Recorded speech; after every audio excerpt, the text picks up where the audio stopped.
সরকার একটি মুক্তভাবে অবাধ নিরপেক্ষ নির্বাচন দিবে এবং সেই নির্বাচনে আমরা প্রত্যাশা করছি এই ত্রিশাল থেকে আমাদের প্রিয় নেতা আমাদের সকলেরই কাছের মানুষ ডাক্তার লিটন টিকিট নিয়ে আসবেন আমাদের মাঝে এবং আমরা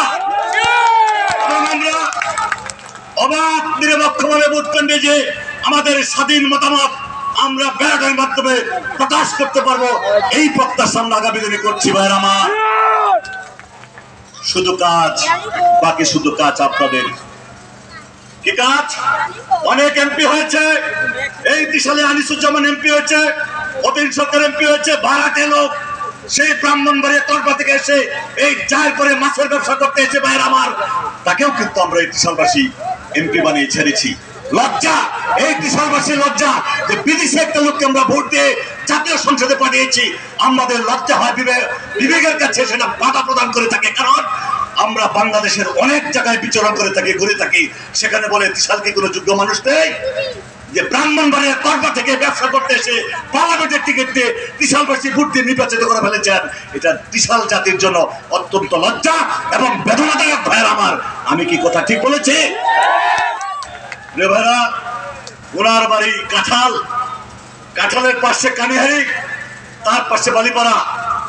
এই কাঁঠালের পশ্চিমে বয়লর, বয়লরের পশ্চিমে দানিখোলা। তাহলে কি দাঁড়ালো? উনি পড়েছে মাঝখানে। এই পাঁচটা ইউনিয়নের মানুষের কাছে উদাত্ত আহ্বান রেখে যেতে যাই এবং আজকে যারা উপস্থিত হয়েছেন মনে রাখবেন, এই মানুষটিকে যদি আপনারা জাতীয় সংসদে পাঠাতে পারেন, এই ত্রিশালের সাধারণ মানুষ তো শুরু করে সর্বশ্রেণীর মানুষের আপামর জনগণের একটা ব্যাপক পরিবর্তন সাধিত হবে ইনশাআল্লাহ ভাইয়ের আমার।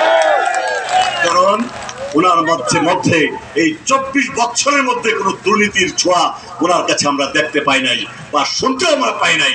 সেই অধিকার এবং সেই জুড়ে আজকে দানিখোলাবাসীর উদ্দেশ্যে কথাগুলো বলে যাচ্ছি।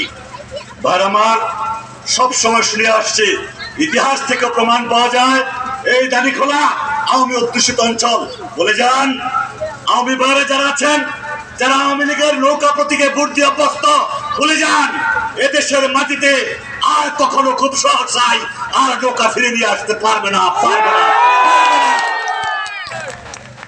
আমাদের ভাগ্যের পরিবর্তন, আমার সন্তানের পরিবর্তন, আমার এলাকার রাস্তার পরিবর্তন, আমার এলাকার শিক্ষা প্রতিষ্ঠানের পরিবর্তন অবশ্যই করতে হবে।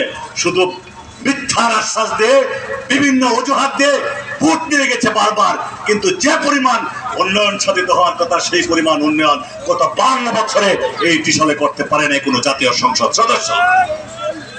আমরা প্রত্যাশা করি ডাক্তার লিটনের কাছে আজকে উনি এই তার বক্তব্যে বলে যাবেন, যদি টিকিট আল্লাহর রহমতে উনি নিয়ে আসেন এবং যদি উনি পার্লামেন্টে যেতে পারেন, এই দানিখোলার মানুষের কাছে উনি প্রতিশ্রুতি দিয়ে যাবেন দানিখোলাবাসীর জন্য উনি কি করবেন এবং উন্নয়নের জন্য কি করবেন, সাধারণ মানুষের জন্য কি করবেন, এই প্রতিশ্রুতি ওনাকে আজকে দিয়ে যেতে হবে দানিখোলাবাসী ভাইয়ের আমার।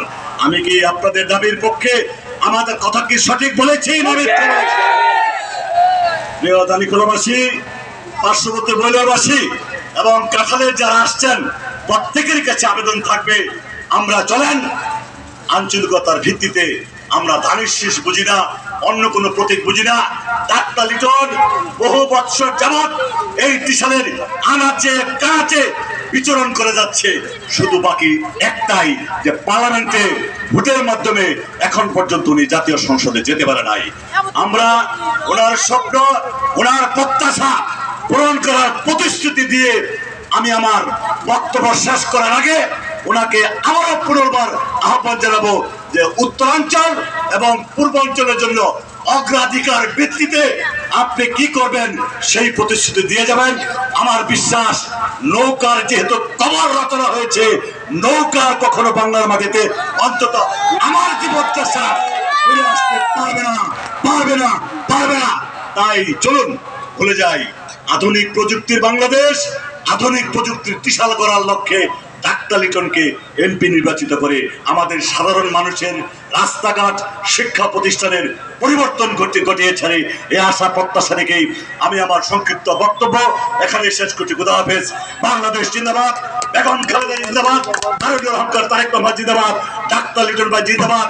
আজকের এই দানিখোলা যারা এই অনুষ্ঠানকে সাফল্য করেছেন, চমৎকার ভাবে আজকের অনুষ্ঠান ব্যাপক সৌন্দর্য মণ্ডিত ভাবে করেছেন।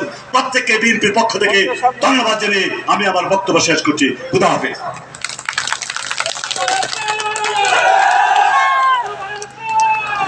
বক্তব্য রাখবেন আমাদের প্রিয় নেতা, জাতীয় নির্বাহী কমিটির সম্মানিত সদস্য ডাক্তার মাহবুব আলী রহমানকে বক্তব্য রাখার জন্য বিনীত অনুরোধ জানাচ্ছি।